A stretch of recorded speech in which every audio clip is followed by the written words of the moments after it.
Magsabunutan daw kami. What?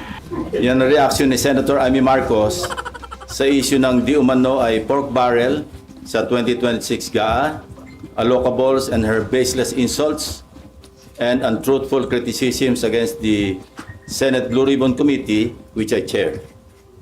Either Senator Amy thought na piluka yung buhok ko or she was insinuating na bakla ako.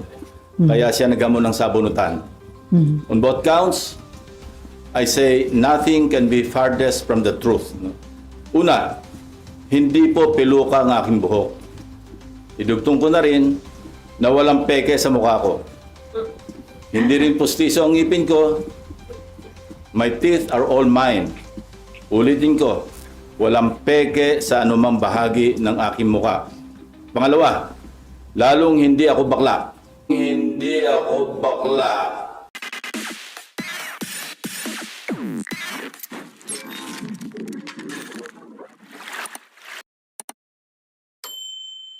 Everyone, welcome to our afternoon edition of Kapihan sa Senado. And our second guest for the year 2026 is the Chairman of Senate Blue Ribbon Committee and Chairman of Committee on Accounts. Let us all welcome Senate President Pro Tempore Panfilo Ping Lacson. Hi sir, magandang hapon po. Ay, magandang hapon. Magandang hapon sa atin lahat. Happy New Year. Happy New Year, sir. Sir, una muna, tuloy na tuloy po ba yung nakaschedule na Blue Ribbon Committee on Monday, January 19? Yeah, mamaya. Anyway, may opening statement Okay, ako sir. pwede. Go ahead, sir. O, sige, okay. Magsabunutan daw kami. Yan ang reaction ni Senator Amy Marcos sa issue ng di umano ay pork barrel sa 2026 GAA, allocables and her baseless insults and untruthful criticisms against the Senate Blue Ribbon Committee, which I chair. Either Senator Amy thought na piluka yung buhok ko or she was insinuating na bakla ako. Kaya siya naghamon ng sabunutan. On both counts, I say nothing can be farthest from the truth. Una, hindi po piluka ang aking buhok. Idugtong ko na rin na walang peke sa mukha ko. Hindi rin pustiso ang ngipin ko. My teeth are all mine.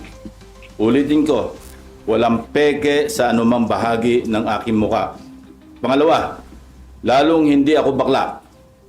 At yung iniisip ni Senator Amy na bakla ako, wala siyang maaaring makita na macho dito sa mundo. Pangalawa, or anyway, please don't get me wrong, I have nothing against homosexuals. It is their choice and I respect them for that. But as far as I'm concerned, kahit hindi ako kagwapuhan, para sa akin, masarap pa rin na maging tunay na lalaki. At tulad ni na Tito Soto at Gringo Hunasan, macho din po ako. Lalaking lalaki. Period. End of discussion. On Monday, January 19, we will resume the Blue Ribbon Committee hearings to further clarify some issues surrounding the flood control anomalies. Hence, we'd like to know more about the so-called Cabral files. Not necessarily from Congressman Leandro Leviste, although he is most welcome to attend and participate in the hearing. In fact, we're also sending an invitation to the Speaker of the House of Representatives. But we prefer to get it from the original and official source itself, the DPWH, Department of Public Works and Highways. In this regard, we are issuing a subpoena duces tecum to Secretary Vince Dizon with the end in view of consolidating all the files, including but not limited to what the late Undersecretary Cabral left before she died, and which are confirmed to be in the possession of the department and which the Blue Ribbon Committee needs to further enhance our inquiry and investigation. Nag-usap na kami ni Secretary Vince tungkol dito last Monday at kung ano-ano mga files at dokumento ang kailangan namin. In relation to this, I received reliable information that former DPWH Secretary Manuel Bonoan deliberately submitted to Malacanang incorrect grid coordinates of thousands of flood control projects all over the country which formed part of the Sumbong sa Pangulo website. This resulted in grossly inaccurate data involving some 421 ghost projects on previously inspected flood control projects earlier reported to the public by the said department, and which they are now trying to rectify by comparing the records in their multi-year planning and scheduling, or MIPS, MYPS, Project and Contract Management Application, or PCMA, and other related documents that remain intact and in the possession of the department. Second, we would like to clarify persistent reports that former Speaker Martin Romualdez had purchased a house and lot in a plush subdivision in Makati City using the Discayas as front in the said sale. If verified to be true, this could possibly establish a direct connection between the former Speaker and the Discayas. In this regard, we may invite the former owner of the property to shed light. This is what I'm advising Senator Amy Marcos. Noise does not convict. Neither does it indict even who may be perceived as the most guilty in the FCP or flood control project saga. Only evidence does. Kaya kung meron siyang maiaambag na ebidensya para madiin ang kanyang pinsan, sumali siya sa pagdinig. Walang pipigil sa kanya at walang magbabawal sa sasabihin niya o gagawin niya. We would also seek further clarification from the so-called BGC boys and what prompted reports that they have recanted or planning to recant their testimonies before the committee or any other investigating body.